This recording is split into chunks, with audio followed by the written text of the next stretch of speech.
Hi, this is Dr. Diane Gehart, and this is my lecture on parenting, and it's an introduction to parenting for therapists.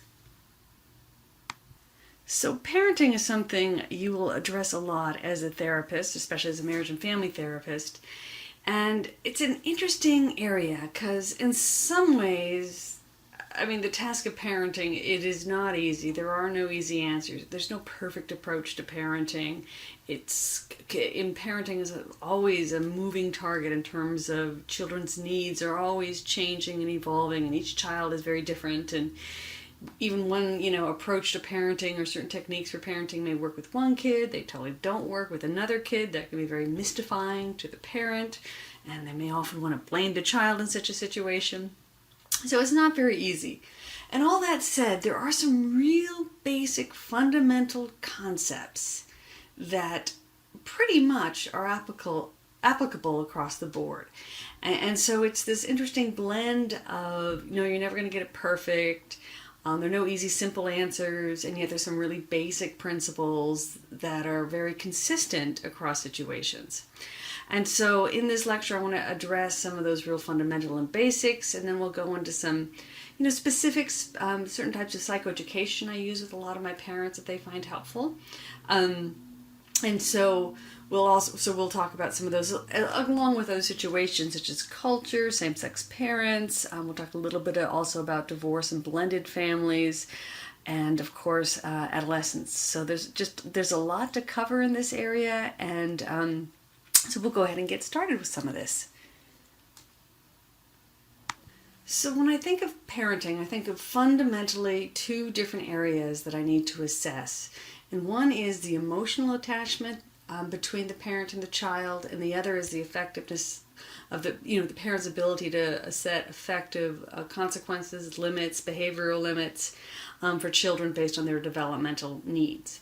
So this first area is secure attachment, and this is something where the research really began with young infants. We know that for children and adolescents, and even now the research shows that adults have these attachment needs. And basically, there are lots of different schemas for organizing attachment, but I think for the day-to-day therapist who's not a researcher in a lab, just keeping in mind three basic forms of attachment seems to get most therapists through all the work they need to get through. So secure attachment is what we're all going for, and that's a sense of safety and there's a sense that, for a child at least, that the parent's there, that the parent will be nurturing when the child needs to be nurtured, and that the parent provides this secure base. And I think the concept of good enough mothering, or good enough, is important here. This does not mean that the parent is perfect in every single emotional response to the child and is perfectly safe 100% of the time. But this means that deep down and in general, the child feels that the parent will be there for them as an emotional, secure base when needed. And that's that fundamental sense that, yes, my parents will be there when I really need them. And that is something that we all need, whether it's in a partner or in our parents, that really helps the human, and it seems to almost be a physiological need for human beings. So there's this basic secure attachment, and that's the first thing you look for. The two other forms of this are anxious attachment, and that is when a child does not have that strong sense of security. Instead, they're always kind of checking anxiously, is my parent still there? Are they there? Are they there? Are they there? But there's an anxiety about whether or not the parent is there. Another form is avoidant attachment, another problematic form. And in this form, the child's kind of given up and doesn't want to actually even try to connect because it's too painful that the rejection has been so frequent. And so there's this avoidant attachment between the child and the caregiver. And so these kids are not very open to they're not looking, they're not anxious about their attachment. They're just, because it's so overwhelming, they're overwhelmed by their emotions when their attachment needs are not met. And so they just kind of detach, and that's more the avoidant type of attachment. And so if you're working with kids and you're working with families, you always want to assess for the quality of these attachment bonds between each child and each parent and or caregiver. So when also assessing parenting, and I often think of structural family therapies, what's the quality of bonds, and what is the hierarchy like in the family system. And so there are various classification styles of parenting, of parenting styles, and one of the more common ones is kind of represented here in terms of this matrix. And so the ideal form here is to have authoritative, or what is sometimes called propagative parenting. I think most of us prefer the authoritative term. And that is a parent who is emotionally responsive, available to the child, so you kind of have that secure bond. But they're also demanding in terms of the child's behavior. They're demanding that the child and encouraging the child to develop maturity and to develop their independence. And so there's, demanding, setting high standards for the child while also being emotionally responsive. So that's the ideal parenting style. And what I will say is that these two ways of being in the world are not always consistent, in the sense that it often feels like you're shifting gears a little bit, and that these can feel very different when you're setting consequences and limits with a child versus when you're being emotionally responsive. And I think oftentimes where some parents get stuck is that it's very hard for them to move back and forth between these two roles effectively, and so they get stuck in one or the other. So one version is to not be demanding, to just be emotionally available, and to be what they would call indulgent or permissive parenting, where you're not setting very high standards for the kids. You do everything. You soothe them when they're upset rather than teach them to soothe themselves. And so this is the indulgent/permissive form of parenting.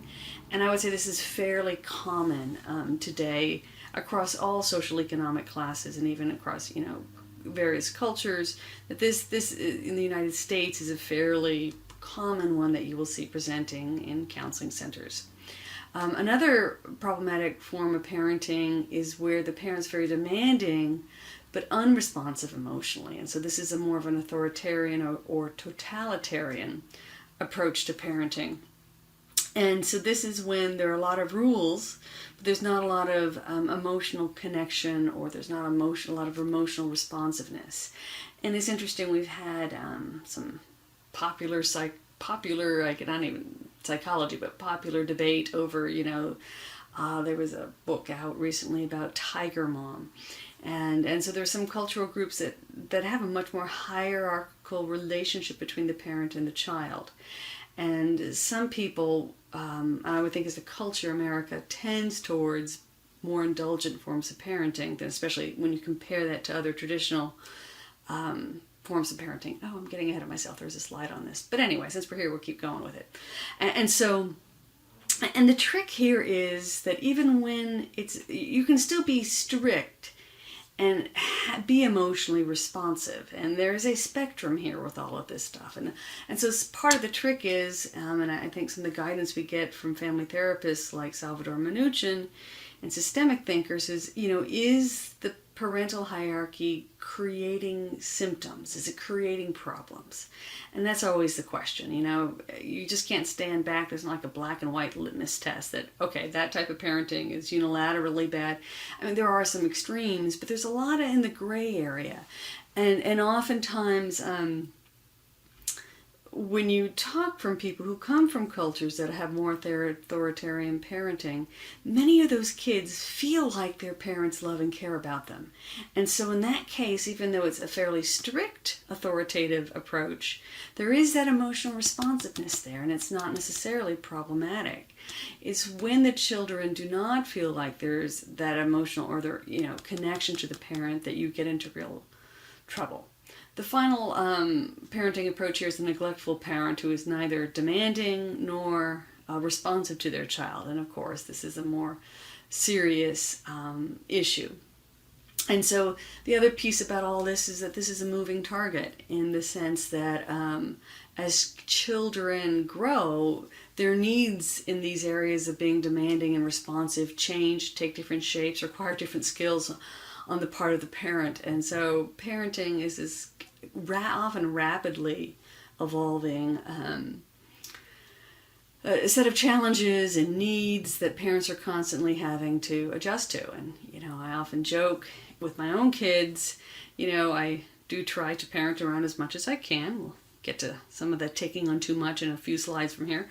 But, I always used to joke, whatever the problem behavior is, in 2 to 3 months, it's probably just going to naturally disappear. So is this something I need to actually parent around? Because it shifts and it moves so quickly. But those are the basic parenting styles. And this is just one system. There are many, but this is probably the most widely used. So this just goes into a little more detail about the different styles. So the authoritative is what we're all striving for. And it is a child-centered approach, but it also holds the children to high standards. And so you're expecting the children to learn how to regulate their own emotions and behaviors, to become self-reliant. But you're also doing this in an emotionally responsive context. And so it makes it, I think, more difficult to be emotionally supportive and present while also, setting limits and consequences and teaching the kids to do things they don't want to do, because most kids would much prefer to have their parents pick their socks up off the floor, and prefer to have their parents, do all the dinner for them and pack their backpacks for them and go through make sure everything's there in the morning. Most kids would prefer that, and so. And obviously in the beginning they can't be doing these things. And so for each one of those life skills, a parent has to say, okay, I'm not doing this anymore. I'm going to teach you how to do it. And almost always it's human nature, not all kids, but many kids will resist it. And so, it takes effort for each one of those life skills to be taught. And it does vary from child to child. There are some children who like to be more independent.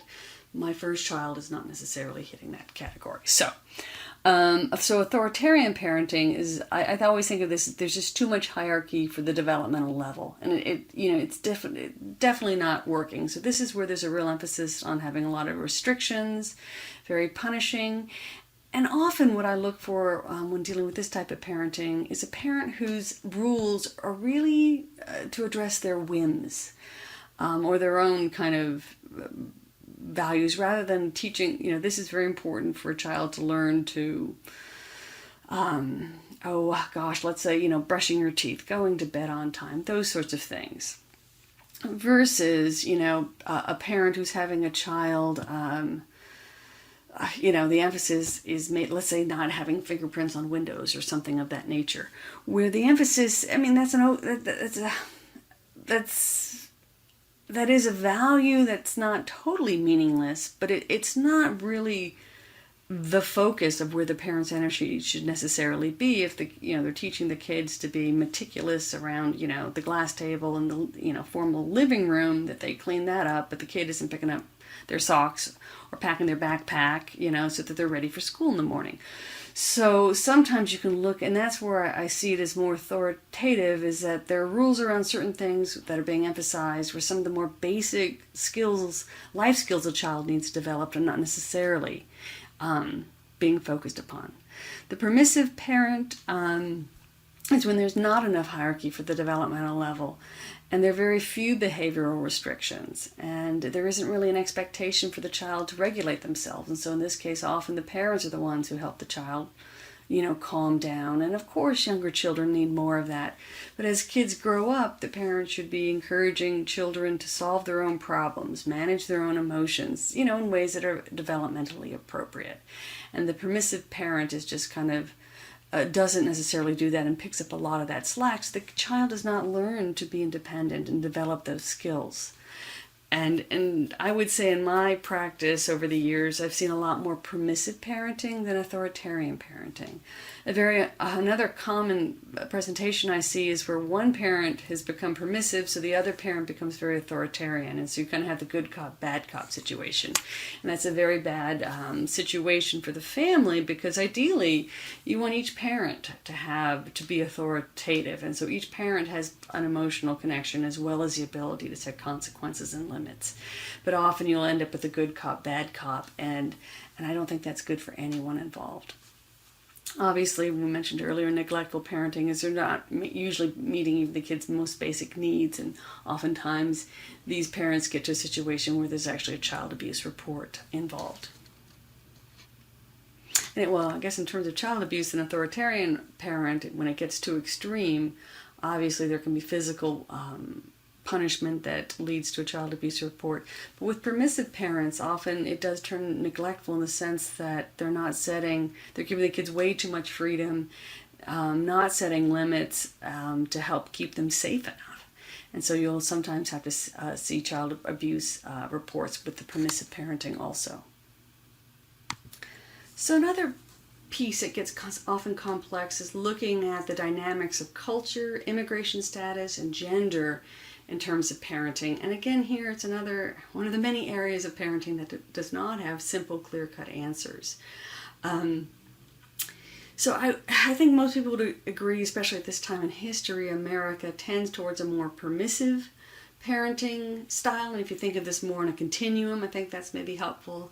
And that more traditional cultures have more authoritarian parenting styles, a more traditional.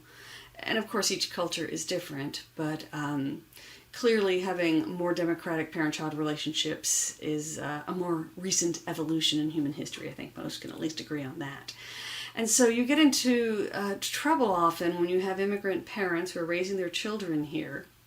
And a funny thing happens that for a lot of, I come from an immigrant family, multiple actually immigrants in my family, and one interesting thing happens is that often when an immigrant comes over, they may be fairly Americanized. But boy, when they have a child and are raising the child, it's interesting how often you want to kind of retreat back to your cultural roots because that feels safe. That's what you knew. That's how you grew up. That's what makes sense. And sometimes that works beautifully, and sometimes it becomes a real struggle. Often where this becomes a struggle is when the kids who are being raised in an American context hit their teen years. And normally teen rebellion's pretty universal, cross-cultural phenomenon, where the adolescent is trying to define themselves as an adult. And often the problem comes in when they're identifying with the very American values of freedom, individuality, and whatever the, kind of hip teen subculture, fad is. And then you have parents immigrant parents who find all of this very foreign, all of this very, very different, We're trying to traverse, several hundred years possibly of human evolution or cultural evolution. That you have between the parents and the child. And so this is a very difficult situation to navigate because you have parents whose authority, I think, as a therapist, is very important for us to stand behind. I mean, that's really critical. At the same time, you have these kids who are in this other culture. And so, the question I try to frame it for the family is, how do we help you, honor your culture while also help this child to be successful in this culture? And how do we do this together as a family? And, to honor and respect the parents and the cultural traditions of the family, as well as help the children function and be successful in this current society that they're living in. And so it's gray. Every family's going to find their way through this. But it's important for therapists to be kind of aware of all these various dynamics. And sometimes what I also see, every culture has a different role for mothers versus fathers and different expectations. That's, culturally, even parents have different roles typically. But one thing I have seen a fair amount of is if there is going to be a split with the parents in an immigrant family, that often the mothers are a little more sympathetic to the children and their kind of needs for American quote-unquote freedom. And sometimes you'll see that split even within the marriage, where the immigrant women are wanting more of the freedoms that they see American women having than maybe the traditional women of their given culture. So this is a place where the gender can also become another variable, a layer in the complexity of this, the web of culture, immigration, and gender in the parenting roles. So, and I think this is one where it's just very important for therapists to be thoughtful, to be slow, to be respectful, to not rush in with quick fixes and quick answers, because it's kind of naive to think that there are. And instead, I think moving as respectfully as you can and trying to help each side understand the perspectives of the others is a really important first step. So another diverse family form to be aware of are same-sex parents and same-sex families headed by a same-sex couple. And so what they have found in recent years, because there has been a lot of research and as we know a lot of public debate over this issue, is that same-sex parents can raise healthy kids. And the main thing that they experienced is marginalization, and external pressures just because they're different. But that, they can have very similar family structures that are healthy, that kids can grow up in, that does not affect the children's sexual orientation when they grow up. And again, it comes down to secure attachments and also, setting healthy, effective limits and so on. Those rules do seem to go across culture, across genders, across everything, that you need those two basic foundations. But often, same-sex parents are many of them have fought so hard to be parents that they are very emotionally present and invested in those relationships and do not take them for granted. So that said, there's often, though, this extra pressure from the outside that comes from being different that they have to learn how to navigate and endure. So one of my favorite pieces of parenting psychoeducation I use for parents is the concept of parenting to prepare versus parenting to protect. And I use this a lot, especially when parents are making this shift between having younger kids who need a lot more consequences and limits, and when they hit the tween and teen ages, where the kids need to be making good decisions really without the parents' help, is how I like to phrase it. And so this is a piece of psychoeducation that actually comes out of narrative therapy, some narrative therapists up in Canada, and they make the distinction between parenting to protect and parenting to prepare. And so in parenting to protect, goes from infancy, as you can see, adolescence, and somewhere between 18 and 25 these days. So in the parenting to protect, this is when the parents make all the decisions about how to keep the child safe. And so obviously for infants and young children, the parents, that's most of what parenting involves. But as they get older, parents want to be making fewer of those decisions, and the child should be making those decisions in themselves, and so they should be able to do some of that themselves. And instead then, the parents shift over to more of this parenting to prepare. And that means you're preparing the children to survive without you, make good decisions without your help as a parent.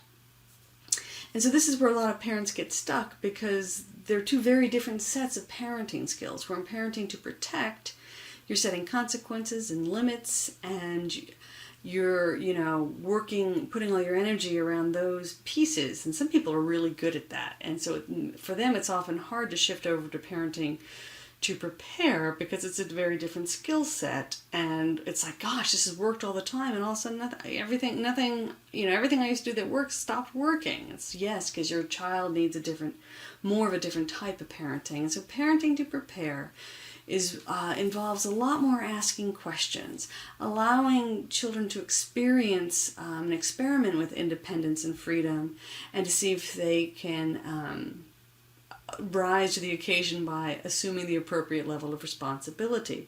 So one of the easy places to begin with parenting to prepare, one of the places where this happens, is around their schoolwork. And so yes, in the early elementary school, they're going to need a lot of structuring to get their homework done. But as they get older, there should be the expectation that they can at least bring the list home of what needs to be done. And you might begin to allow them to play for half an hour before they sit down and do their homework. Or you might even say, as long as if they're good at that, then you might move them up to allow them, we can play as long as your homework's done before dinner starts. You can choose when you do that, as long as you can show enough responsibility to get it done before dinner time. Or, whatever it might be. And so there's a lot of scaffolding, giving them little bits of independence and freedom to learn some responsibility. Once they master that, you kind of move them on to the next area. In terms of schoolwork, in middle school is often where, I really have to work with kids and parents to have the kids learn how to get what is a list of homework assignments, what tests need to be studied for, and how does that happen. And hopefully my goal always is by 8th grade, the kids are doing it without their parents' involvement. Because if parents are micromanaging kids in middle school, in high school in terms of getting their homework done, those kids are not going to transition well to either college or the workforce. And so again, this is this parenting to prepare. And in this phase, I use a lot of having parents ask questions. I often will have kids write up, this is my homework plan, how I plan to get it all done without, parents having to nag me. And so we write up plans, and the parents and or the therapist can help troubleshoot, think through it. This is realistic, it's not. Help them refine it, and we'll allow the child to try it out, see how they do, let them learn from their, tripping up. I always say give them a rope to trip on, but not hang themselves.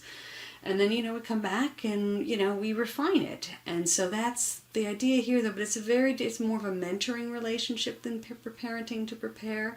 And the parents have to be willing to step back, let the child solve the problems, and the parent's job is to only, have those strict consequences and limits around, real life and death issues and more serious areas that you would focus on around teens, drug use, failing out of school, sex, those sort law, illegal activity. These are some of the major areas that I think you're doing parenting to protect with the older teens, because you don't have that much leverage once it gets to that age. So another one of my favorite pieces of parenting psychoeducation I use is on the business and personal side of parenting. And this actually comes from the work of Jamie Razor, who was a collaborative therapist. But he finds it helpful to identify two different sides of parenting. One is the business side and one is the personal. And again, to a certain degree, some of this maps on, I guess it doesn't, because this is actually true across the parenting relationship. This is also, this balance shifts as you move from predominantly parenting to protect, to predominantly parenting to prepare. So the business side, though, socializing your kids, making sure they're meeting their school obligations, that they develop manners, that they can do their chores and, contribute to the household. You set limits, consequences, and discipline. This is the business side of parenting. And as a business side, it should be treated in a relatively non-emotional way. I always think of good cop versus bad cop. So, a good cop walks up and says, ma'am, you were speeding. Here, that's very unsafe. Here's your ticket, and writes it out. The bad cop's like, you're a danger to society. I can't believe you're doing this. You're awful. And you could kill someone's child. And how does that make you feel? We'd consider that a bad cop. But a lot of parents quickly fall into bad cop role with their kids. So their kids are rude, they don't clean up, they don't listen or whatever, and they get a bad cop response rather than a very business-like good cop response. And so the idea here is when you're setting consequences, limits, enforcing, maybe a punishment with your child, you don't have to be mean to do that. You can treat it like business. I asked you not to do that, and you did it anyway, so, here's your consequence. And so you do not have to be yelling and screaming horrible things at your kids. You just write them a traffic ticket like you're a good cop. And then the other side here is the personal side, and this is the side where there is respect. This is the side that respect comes from. And a lot of parents kind of confuse. I think the respect comes from following the rules. That's showing respect. But the respect really comes from having a very personal relationship with your child. So this is the loving side, the fun, the sharing, the human relationship. This is where the trust and the nurturing comes from. But that's really where the respect comes from. And so it's important, too, for parents to have that being clear in their head, that you have to develop the personal as well as the business. And one of the places where parents go wrong, especially as kids get older, that as they get older, they when they set a consequence, you're grounded for a week. Part of the consequence, which is unspoken usually, is that I'm not going to be nice to you for a week. I'm going to be cold-hearted and distant for a week.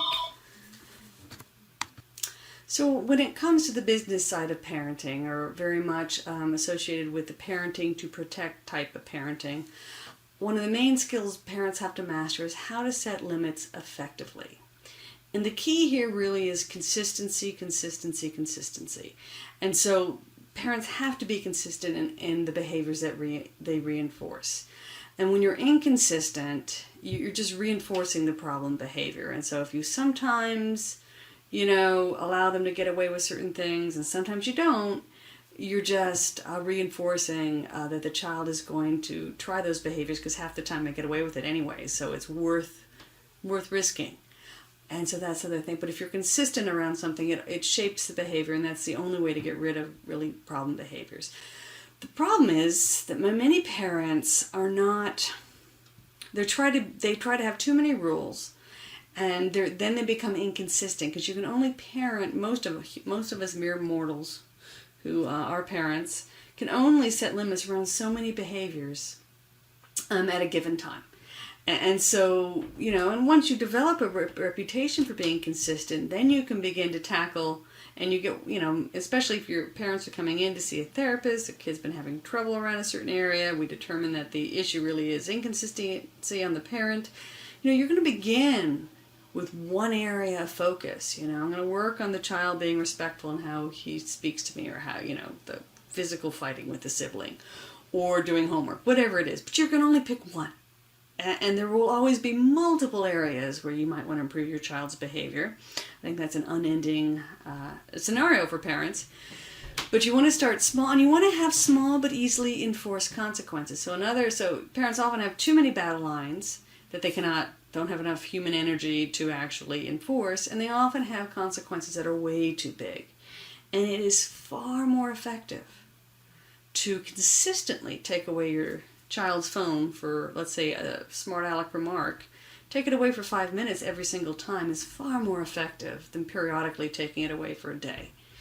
And that even that small gesture is like, that's unacceptable. Give me your phone for 5, 15 minutes, an hour.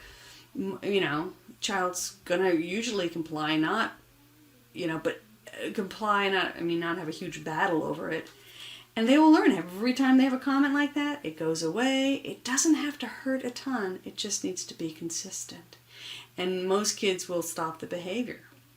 And if the parent makes, the consequence too hard for them to enforce, they're going to be inconsistent. For example, I once had a mother who, was going to take the TV away when the children misbehaved. But there were 3 kids, and the TV was not in an area where she could monitor it while she was making dinner or working in the kitchen.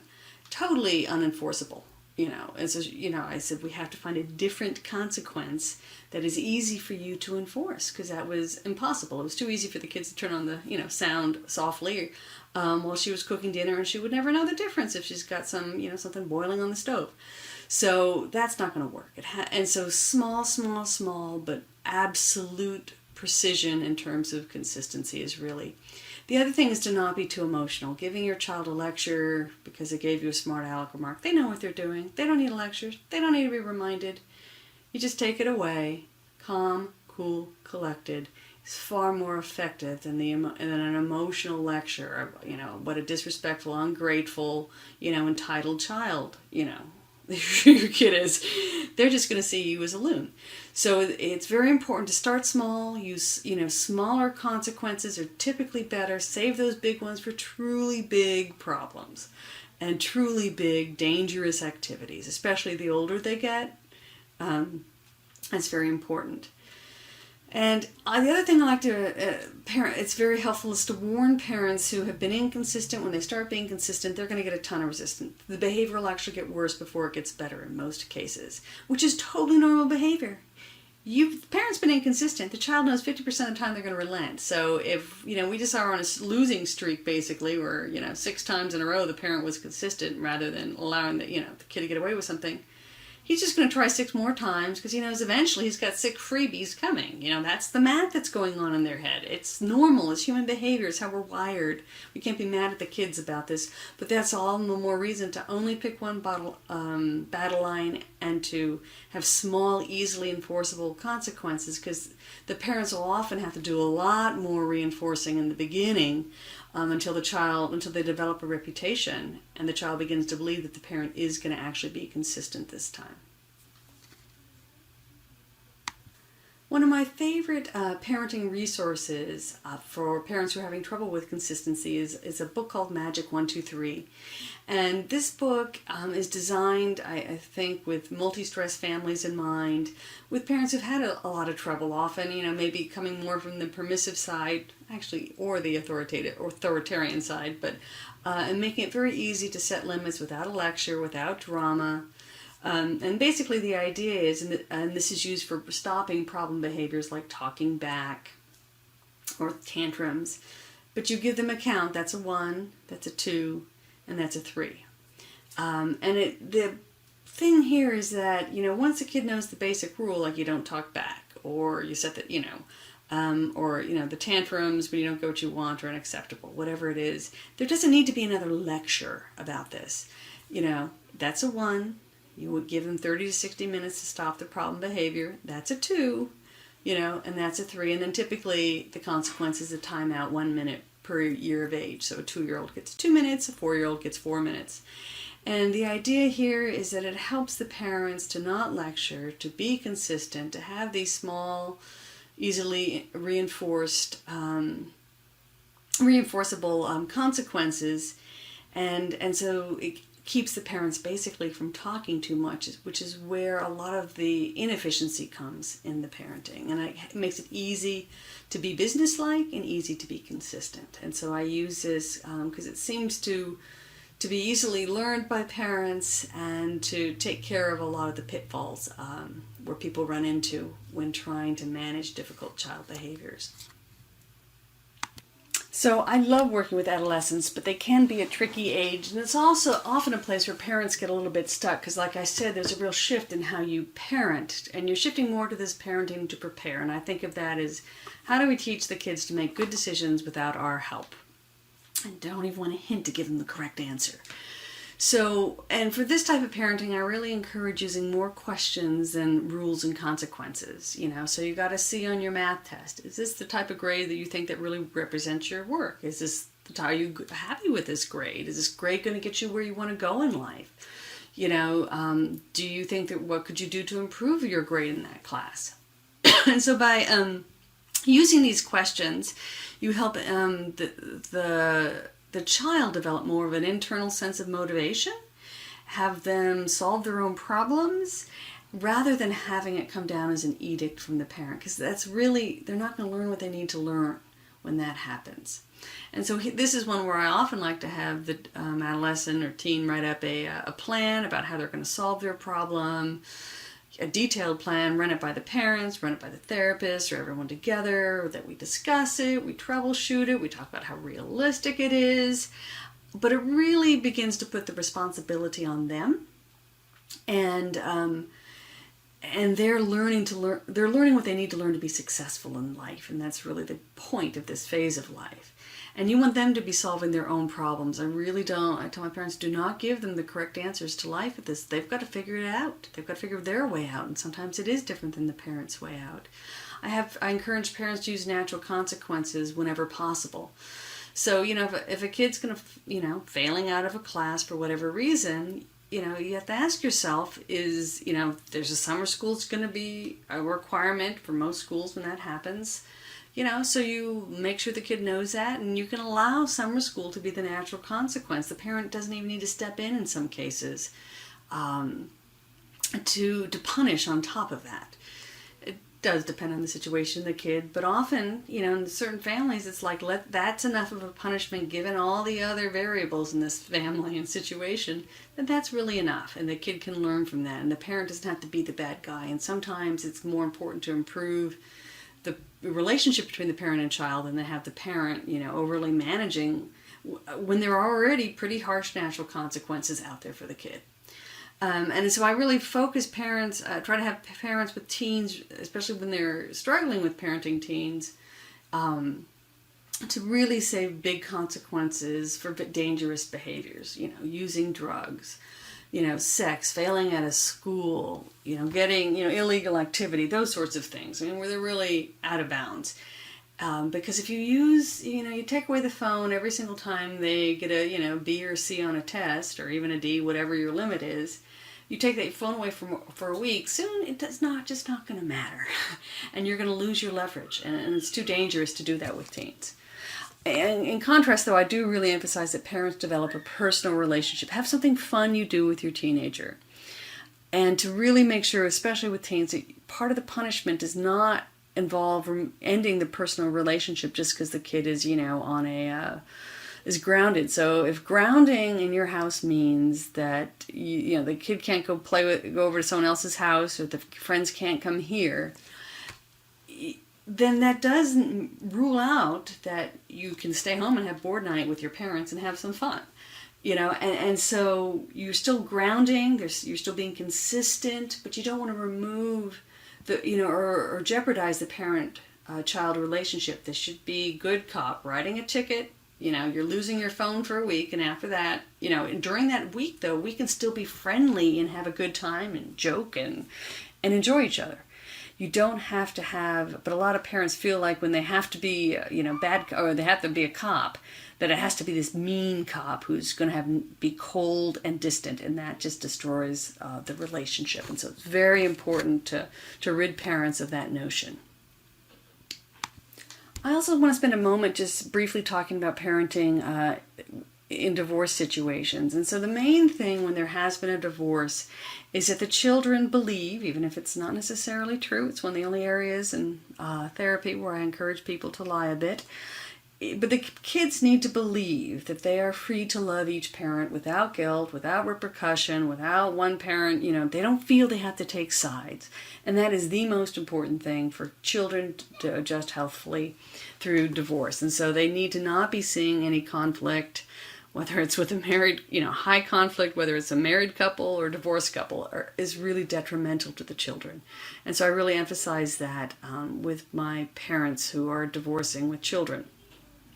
Another thing that's good to throw in here, though, is that it is okay for there to be different household rules in each house. One parent can be a little more lenient and another more strict, or whatever it might be. I mean, obviously we want age-appropriate norms for sleeping and eating and, TV watching and such. That said, it's okay for there to be, the rules don't have to be the same, and trying to get two divorced parents to have the same rules in both houses is kind of silly, because they're not together for a reason usually. But just having everyone kind of have some general age appropriate norms, and then outside of that, to allow each household to be run differently, that is okay. The kids will get that because each house is consistent within itself, and they know what to expect, at mom's versus dad's house. And so that is okay. So blended families is now the majority family structure in the United States. This is a difficult family structure to work with because there really are no rules or norms, and there are a lot of variables, and it's not like there's a rule book that everyone's going to fall neatly into or that a therapist can rely on. In general, younger children are more likely to accept the new step-parent, as a parent, as a parental figure than a teen. And that can vary widely depending on, all the other variables about what happened to the biological parents. And, obviously if there's still conflict between the child's biological parents, that's going to affect whether and how they're going to bond with the new step-parent. And so that makes a difference. Especially, if a biological parent who's not in the house, if there isn't a lot of conflict between the two biological parents, it's going to be easier for a child to develop, a more parental and a better attachment with the step-parent than if there is, guilt trip basically when they go to the other parent's house. Typically, research says it can take 2 to 5 years to kind of have a blended family coalesce. So, most families I work with think it's going to take 6 to 12 months, and I'm like, oh, it takes a lot longer than that. And so, giving it time is really important, because you are kind of creating something new. And so, the step-parent should not be expected to function as a parent, but obviously they need to have some authority if the child's left in their care that a normal caregiver, would have. So they need to have some authority to set limits, maintain that whatever the family rhythm, structure, rules, whatever that might be. And that the heavy lifting of parenting will typically still be done by the biological parents, especially if both are very active in the child's life. So I just want to wrap up by again highlighting that parenting is both an infinitely complex process that has some simple basic guiding principles, and it's constantly, both parents and therapists are constantly working on balancing, based on the age of the children, family configuration, cultural immigration, types of issues, the developmental issues with the kid. All of these are moving, evolving targets typically, and yet there's a couple of basic, very simple themes that run through it. One is always making sure that there is a secure attachment bond between the parent and the child, that fundamentally the relationship feels emotionally safe for the child, and I guess of course the parent, but typically the parent's in charge of creating that. And then the other piece to that is making sure that there's effective behavioral management, which for younger kids is setting consequences and limits. But as kids get older, it really comes down to mentoring kids and how to make good decisions without your help. And how to, to teach children how to be, manage their own emotions, how to manage their own schoolwork, how to manage their own friendships in healthy ways. And so the parents are teaching the kids how to do this, rather than doing it for them or giving them the answers and punishing them if they don't do it the way that their parent needs to do it. And so there is the constant give and take. It's never perfect. I tell there's no way, parents, there's no way to get your kids through, childhood and with this perfect parent, and so the child will have no issues and nothing left to learn in life because you've done such an amazing job parenting them. That's not the goal of parenting. The parenting is, the goal is to get those children safely. And there's some days where that's just in question by itself, but safely and alive into adulthood, able to make good decisions without the parents' help. And so that is what we're going for. It is not a simple straight line, and what works for one kid does not necessarily work for another, and what works for one family doesn't necessarily work for another. And what works for one parent, may not always necessarily work exactly the same for the other parent. So figuring out all the subtleties and complexities while the kids are constantly growing, changing, and having new developmental needs certainly keeps life interesting, keeps it all moving, and hopefully this lecture has been helpful for you in thinking about parenting and provided you with some ideas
and thoughts and useful information about how to help families